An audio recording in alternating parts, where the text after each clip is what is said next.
What if the reason a child receives speech therapy isn't because of where they live, but because access actually exists? Or maybe you found yourself wondering, does virtual speech therapy really work? Or is it just a backup option? Is it something more?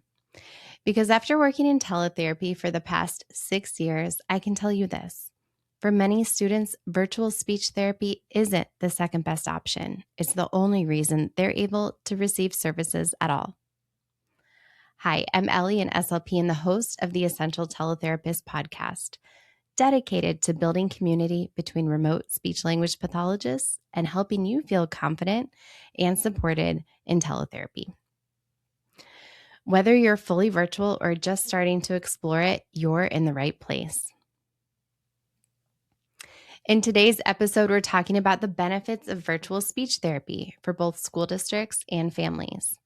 I'm going to walk you through how teletherapy increases access to services, why it's becoming a practical solution for staffing shortages, and what I've actually seen in terms of student progress.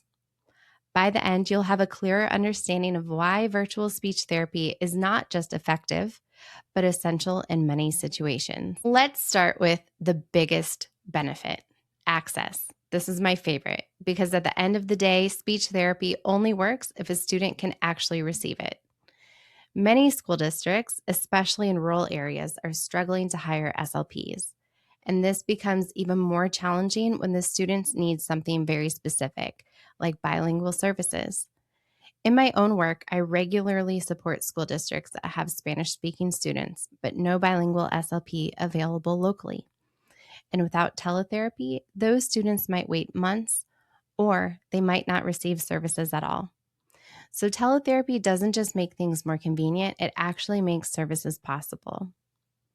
The American Speech Language Hearing Association, ASHA, even recognizes telepractice as an effective way to increase access, especially in underserved communities.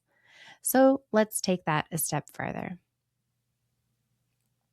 If you've worked in the schools, you've probably seen this firsthand. There's an open position. Weeks go by and no one applies. Months might go by, no one applies. Teletherapy can change that. Instead of being limited to local candidates, districts can work with qualified clinicians across the country. And this isn't just about filling positions, it's about maintaining services and compliance. Teletherapists can step in during maternity leaves, sudden vacancies, increased caseloads, or temporary staffing gaps. And what that means is students don't lose out on services. IEPs can stay implemented and compliant. Consistency stays in place. And you might be seeing this in your own caseload or your own district right now. Another huge advantage is access to specialized providers. SLPs often have very specific areas of expertise or interest, whether that's bilingual language development, AAC, complex language needs, motor speech, or working with older students. Teletherapy allows districts to actually match students with the right clinician, not just whoever happens to be available locally. And for families, this is where things shift even more and teletherapy begins to shine. Because one of the biggest things I hear from parents is that they don't have to drive anywhere. There's no commuting, no rearranging the entire evening schedule, no choosing between therapy and making dinner and eating on time. I worked with a family who would have had to drive over 45 minutes each way just to get to therapy. And with virtual services, that student was able to start quickly and participate right from home. This is where teletherapy really changes things. It removes barriers for families.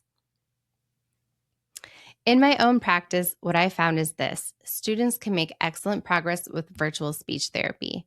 There's a common concern that kids won't pay attention or won't engage, but engagement has much more to do with the clinician and the session setup than the actual service delivery model. When sessions are structured well, interactive, and tailored to the student, kids show up, they participate, and they improve. I've seen students make meaningful progress across articulation, language, and more, all within a virtual setting. And research supports this too. Studies have shown that telepractice can produce outcomes comparable to in-person therapy for many speech and language disorders. If you take one thing away from this episode, let it be this: Virtual speech therapy is not a lesser option. It's a powerful, evidence-based way to increase access, maintain services, and support meaningful progress for students who might otherwise go without. If this episode was helpful, I'd love for you to share it with another SLP, parent, or educator who's navigating these decisions. And if you're a school district looking for support or a family exploring services, you can learn more about working with me below. And if you're an SLP thinking about transitioning into teletherapy, this is exactly the kind of work I support clinicians with. Check out the links below for more information about teletherapy research and materials. Thank you so much for being here, and I'll see you on the next episode.